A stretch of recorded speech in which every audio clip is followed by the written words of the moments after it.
there are other reasons why it's important to clients to understand what's separate and what's community. Yeah. So the big thing would be is when somebody dies, which is what we're in the business of, That's our not business. typically in the business of divorce. But that is if somebody dies and they don't have an estate plan, there are intestacy laws. We talk about that. There's a plan for your assets if you die. If you don't have a plan, the law has a plan. But that plan is different for community property than it is for separate property.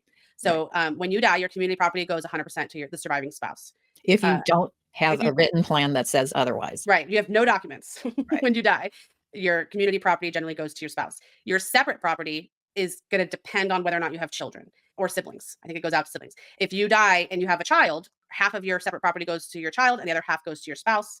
If you have two children, your two children or more, I should say, your children get 2/3 and your spouse gets 1/3 of the separate property. Right. And if you don't have kids, I believe, and you have siblings, then they get half or a third. Or parents. Or parents. Yeah. Yeah. Yeah. It only goes that far.